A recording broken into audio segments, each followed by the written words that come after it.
कहानी के शुरू में हम एक लड़के विल को देखते हैं जो रोजाना की तरह अपने स्कूल में आता है, मगर आज वो अपने स्कूल में एक लड़की को देखता है जिसको उसने पहले कभी नहीं देखा था। वो उसका पीछा भी करता है, लेकिन तभी विल की बहन उसे रोक लेती है। वो लड़की इतनी देर में वहाँ से गायब हो गई थी। विल उसका पीछा करता भागता है। अब वो लड़की उसे अपनी स्कूल बस में दिखाई देती है, जिसका स्कार्फ अब उतरते हुए बस में ही रह गया था। विल उसे अपने पास रख लेता है। अब जब वो स्कूल से वापस अपने घर पर जा रहा था तो टाउन का एक कपल विल और उसकी फैमिली को क्रिसमस की पार्टी में आने के लिए इनवाइट करते हैं। विल भी उन्हें हाँ कह देता है। इसी बीच हम दो आदमियों को देखते हैं जो कि विल पर नजर रखे हुए थे, मगर विल इस बारे में कुछ भी नहीं जानता था। अब जब वो घर आता है तो उसे अपने घर में एक सरप्राइज मिलता है। क्रिसमस के लिए उसका बड़ा भाई अपने घर आया था। उसने आते ही अपना सामान विल के कमरे में शिफ्ट कर लिया था, जिस वजह से अब विल को अपने ऊपर वाले कमरे में ही रहना पड़ता है। उसकी मॉम क्रिसमस के लिए एक बहुत बड़ा दरख्त मंगवाती हैं, जिसको वही दो आदमी लेकर विल के घर आए थे जो अब तक उस पर नजर रख रहे थे। वो उसका पीछा हर जगह पर करते हैं। वो विल के बारे में बहुत कुछ जानते थे, जैसे कि उसका नाम, उसकी बर्थडे। अब वो दोनों विल को बर्थडे विश करते हैं क्योंकि आज विल का बर्थडे था, पर वो थोड़ा हैरान था। वो सोचता है कि एक अजनबी इंसान को मेरे बारे में कैसे पता, फिर भी वो इस चीज पर ध्यान नहीं देता। अब उन्हीं में से एक आदमी विल से कहता है कि मौसम खराब होने वाला है, लेकिन बाहर तो मौसम बिल्कुल साफ था। यहाँ पर कोई भी विल की बर्थडे को सीरियस नहीं ले रहा था। सिर्फ विल की बहन ही उसे तोहफा देती है, जो कि एक घड़ी थी, जिसे देखकर विल बहुत खुश होता है। उसकी बहन उसे घड़ी पहनाकर कहती है कि आज तुम्हारा बर्थडे है, चलो कोई विश करो, एक ऐसी ख्वाहिश जिसे तुम पूरा करना चाहते हो। विल कहता है हाँ, मैं स्नोफॉल, बर्फबारी देखना चाहता हूँ। इतने में विल के बड़े भाई की वीडियो कॉल आ जाती है, जो कि बाहर के मुल्क में पढ़ने के लिए गया हुआ था। उसके भाई ने उनके लिए बहुत से क्रिसमस के तोहफे भेजे थे। विल को एक पुरानी सी बेल्ट मिली थी, जिसे देखकर वो उदास हो जाता है। जब सभी सो गए थे तो विल देखता है रात को उसके घर पर स्नोफॉल हो रही थी। हैरानी की बात ये थी कि सिर्फ विल के घर पर ही थी, जिसे देखकर वो बहुत खुश था और ये सोचने लगता है कि उसकी बर्थडे विश पूरी हो गई। अगले दिन अब वो अपनी बहन के लिए क्रिसमस का तोहफा लेने जाता है, जहाँ पर दो पुलिस ऑफिसर उसे रोक लेते हैं और ये कहते हैं कि हमें तुम पर शक है, तुमने चोरी की है। वो उसे पूछताछ के लिए पुलिस स्टेशन ले गए थे। वो पुलिस ऑफिसर उससे बहुत से अजीब सवाल पूछ रहे थे। वो उससे साइन, निशानों के बारे में पूछते हैं। विल देखता है कि सब कुछ अजीब हो रहा था। तभी अचानक से एक पुलिस ऑफिसर अजीब से क्रिएचर में बदल जाता है। विल ये सब देखकर घबरा गया था। वो यहाँ से भागने की कोशिश करता है। तभी वो दोनों पुलिस ऑफिसर जब उसे पकड़ने पास आते हैं, मगर विल एक ही झटके से उन दोनों को दूर कर देता है, जो काफी हैरान कर देने वाली बात थी। और इसके बाद विल इसी तरह अपनी जान बचाकर वहाँ से भाग गया था। इसके बाद हमें विल के टाउन में पार्टी का सीन दिखाया जाता है। वहाँ पर विल को स्कूल वाली लड़की जो अचानक से गायब हो गई थी, उसका नाम मैगी था। वो और वही दो आदमी मिलते हैं जो उस पर नजर रख रहे थे। पार्टी में विल का भाई मैगी से बात करता है, जिससे विल जेलस हो गया था। कहीं न कहीं विल को मैगी अच्छी लगने लगी थी, इसीलिए वो कुछ देर के लिए घर से बाहर टहलने के लिए चला जाता है। तभी वहाँ पर एक अनजान आदमी घोड़े पर बैठा उसके पीछे पड़ गया था। वो विल से साइन के बारे में भी पूछता है, जैसा कि पुलिस ऑफिसर उससे पूछ रहे थे। अब ये कौन से साइन थे, किस साइन की लोग बात कर रहे थे, ये हमें कहानी में आगे जाकर पता चलेगा। वो विल को मारने की भी कोशिश करता है। तभी वहाँ पर बूढ़ी लेडी, उनका एक असिस्टेंट और वही दो अनजान आदमी आ जाते हैं जो अब तक विल का पीछा कर रहे थे। अब वो लोग उस राइडर घोड़सवार को वहाँ से जाने का कहते हैं और विल को बचा लेते हैं। वो राइडर जाते हुए इनसे कहता है कि अगले 5 दिन तक डार्कनेस ही डार्कनेस होगी, यानी कि हर तरफ अंधेरा होगा। इतना कहकर वो चला गया था। विल को कुछ भी नहीं समझ आ रहा था कि उसके साथ आखिर हो क्या रहा है। अब वो लेडी और बाकी सभी विल को अपने साथ जादू से टाइम ट्रेवल करके एक खूबसूरत जंगल में ले जाते हैं, जहाँ पर बहुत ही बड़ा महल था। यहाँ पर आकर लेडी विल को बताती है कि राइडर तब तक यहाँ नहीं आ सकता जब तक कि खुद से कोई और उसे ना बुलाए,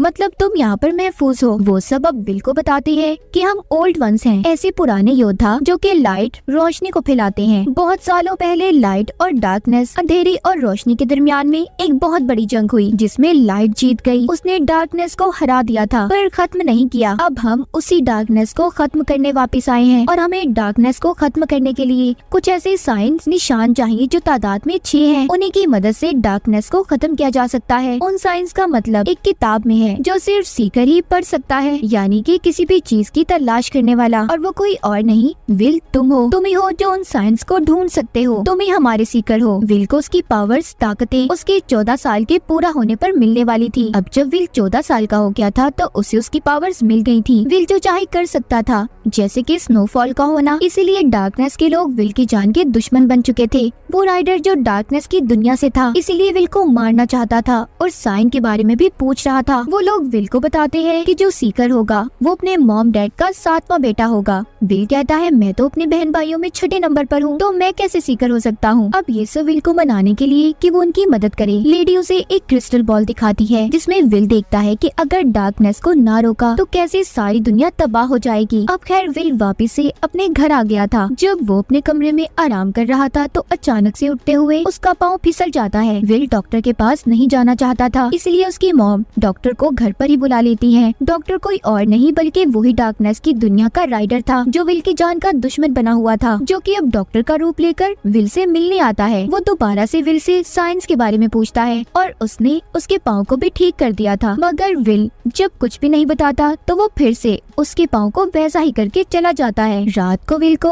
उसके कमरे में से एक तस्वीर मिलती है जो उसकी थी, मगर साथ ही उस तस्वीर में उसका जुड़वा भाई भी था। अब इन सब के बारे में विल अपनी मॉम से पूछता है। वो बताती है ये तुम्हारा जुड़वा भाई है जो तुमसे कुछ वक्त पहले ही पैदा हुआ था, लेकिन किसी ने इसे अगवा कर लिया। हमने इसे बहुत ढूंढा पर ये हमें कहीं नहीं मिला। यहाँ पर विल को ये बात तो पता चल गई थी कि वो अपने बहन भाइयों में 7वें नंबर पर है और वही सीकर है। विल अब टाइम ट्रेवल करके दोबारा से उसी जंगल में पहुँच जाता है। उसका पाँव भी अब ठीक हो गया था। यहाँ पर आकर लेडी का असिस्टेंट उसे बताता है कि तुम उन साइंस को पढ़ सकते हो, तुम्हारे पास एक खास ताकत है, तुम ये पता जल्दी लगा लोगे कि वो कहाँ पर है, यानी कि बहुत ताकतवर है वो। तुम हर चीज को समझ सकते हो और अपनी ताकतों से अपने दिमाग का इस्तेमाल करके एक जगह से दूसरी जगह भी जा सकते हो। हाँ, बस तुम उड़ नहीं सकते। हालांकि विल अपने अंदर इस पावर को भी चाहता था। अब खैर वो अपनी पावर का इस्तेमाल करके ओल्ड वंस की किताब को पढ़ने लगता है और उनको अब साइन के बारे में बताता है। तभी वो अपने एक लॉकेट को देखता है। विल उसको तोड़कर उसमें से पहला साइन निकाल लेता है जो कि क्रॉस का एक निशान था। अब हम एक चर्च को देखते हैं जहाँ पर बहुत से लोग बैठे इबादत कर रहे थे। विल भी वहाँ पर टाइम ट्रेवल करके पहुँच गया था। दरअसल ये बहुत सालों पीछे आ गया था, जहाँ पर सभी ओल्ड वंस वॉरियर भी पहुँच जाते हैं। यहाँ पर इनके पास एक बहुत ही बुरी औरत आती है जो अचानक से इन पर सांपों से हमला कर देती है। सभी उन सांपों के नीचे फंस गए थे, मगर विल किसी तरह वहाँ से निकल जाता है और वहीं पर पड़े हुए एक ढांचे से दूसरा साइन भी निकाल लेता है। उधर दूसरी तरफ हम राइडर को देखते हैं जो किसी को बता रहा था कि विल को दूसरा साइन भी मिल गया है। घर पर विल का भाई मैगी के साथ था। अब यहाँ पर विल भी आ जाता है। वो मैगी से बात करता है। मैगी उसे जादू करके दिखाती है। विल को ऐसा लग रहा था कि वो भी ओल्ड वंस में से है, यानी कि रोशनी फैलाने वालों में से। मैगी कहती है नहीं, मैं तो तुम्हारी तरह हूँ। विल उसको उसका स्कार्फ भी वापस करता है जो उसे बस से मिला था। तभी यहाँ पर विल का भाई आ जाता है जो विल को बुरा भला सुनाकर मैगी को अपने साथ ले गया था। इस बात पर विल को बहुत गुस्सा आता है। वो बाहर जाकर इतनी जोर से चीखता है कि एक दरख्त में आग लग गई थी। ये सब कुछ अब विल की बहन भी देख लेती है। इससे पहले विल उसे कुछ समझाता एकदम से मौसम खराब हो गया था। अब वो अपनी बहन को अंदर लेकर जाने वाला था, तभी गलत टाइम ट्रेवल करके विल अपनी बहन के साथ एक ऐसी जगह पर आ गया था जहाँ पर जंग हो रही थी। यहाँ पर कुछ वॉरियर्स योद्धा उसे पकड़ लेते हैं और पकड़कर पानी में फेंक दिया था। विल को अपनी बहन की बहुत फिक्र हो रही थी। वो वहाँ पर तीसरा साइन भी देखता है जो कि एक शील्ड पर बना हुआ था। जिस वॉरियर के पास वो शील्ड थी उसको विल की पहनी हुई घड़ी बहुत पसंद आती है। विल उस वॉरियर से ये सौदा करता है कि मैं तुम्हें अपनी घड़ी दे दूंगा तो मुझे अपनी शील्ड दे दो। अब यहाँ पर इसे तीसरा साइन भी मिल गया था। ये उसे लेकर अपनी बहन के साथ वापस टाइम ट्रेवल करके अपने घर आ जाता है। हम राइडर को देखते हैं जो किसी पर चिल्ला रहा था कि विल ने तीसरे साइन को भी ढूंढ लिया है, तुम अभी तक कुछ नहीं कर पाए। वो उसको बचे हुए साइन को ढूंढने का बोलता है। टाउन में भी अचानक से स्नोफॉल शुरू हो गई थी। यहाँ पर विल से मिलने उसका भाई आता है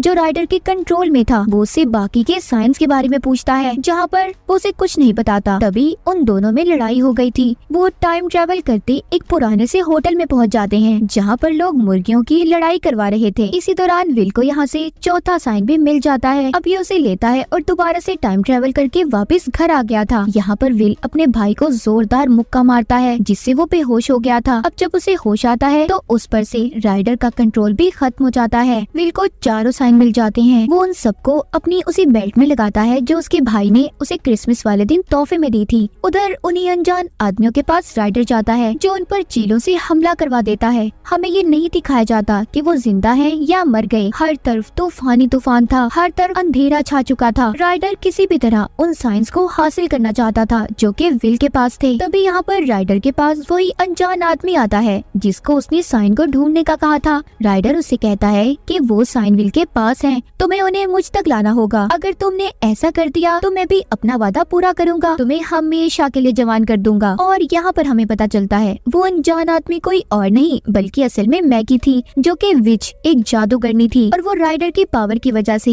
इतनी यंग, इतनी जवान थी। राइडर हर जगह पर तूफान ले आया था, बर्फबारी होने लगी थी, हर तरफ पानी भर जाता है। यहाँ पर मैगी विल से साइन के बारे में पूछती है। तभी उधर ही विल को 5वां साइन भी नजर आ जाता है। वो मैगी को बगैर बताए वो साइन भी हासिल कर लेता है। मैगी उस पर बहुत चिल्ला रही थी। विल जब उसको ऐसे चिल्लाते हुए देखता है तो उसे भी पता चल गया था कि मैगी भी उसके दुश्मनों में से है। इसीलिए अब वो साइन को लेकर मैगी को पानी में धक्का देता है। वो जब राइडर के पास जाती है तो उसके पास कोई भी साइन नहीं था। इस बात पर राइडर को गुस्सा आ गया था। वो मैगी को एक बूढ़ी औरत में बदलकर पानी में ही मरने के लिए छोड़ गया था। अब विल दोबारा से ओल्ड वंस के साथ उनके महल में जाता है, जहाँ पर राइडर अपनी मर्जी से तो नहीं आ सकता था। अब वो विल की फैमिली की आवाजें निकालकर उसे इमोशनली ब्लैकमेल करता है, जिसमें वो कामयाब भी हो गया था। वो विल की मदद से वहाँ पर आकर सभी ओल्ड वंस को डार्कनेस की दुनिया में कैद कर देता है और विल से साइन मांगता है। विल के मना करने पर वो विल को क्रिस्टल बॉल की मदद से उसका जुड़वा भाई दिखाता है, जिसको तस्वीर में विल ने देखा था, जिसको राइडर नहीं सीकर समझकर अगवा कर लिया था। राइडर विल को भी डार्कनेस में लेकर जाने वाला था। तभी उसे याद आता है कि आखिरी साइन एक सोल रूह है जो कि वो खुद है। विल अब अपनी ताकत का इस्तेमाल करके राइडर को हरा देता है और उसने अपनी पावर से उसे क्रिस्टल बॉल में बदल दिया था। उसके ऐसा करते ही सभी ओल्ड वंस डार्कनेस की दुनिया से आजाद हो गए थे, जिनके साथ विल का भाई भी आजाद हो गया था। विल पहली बार अपने भाई को देखता है जो बिल्कुल उसके जैसा था और अब वो आजाद हो चुका था। उसे लेकर ये अपने घर आता है। सभी उन दोनों को देखकर बहुत खुश थे। विल के सभी भाई एक साथ रहने लगे थे। उसकी मॉम सबको देखकर बहुत खुश होती है। इसी तरह विल ने डार्कनेस की दुनिया का हमेशा के लिए खात्मा कर दिया था और इसी के साथ ये कहानी यहीं पर खत्म हो जाती है।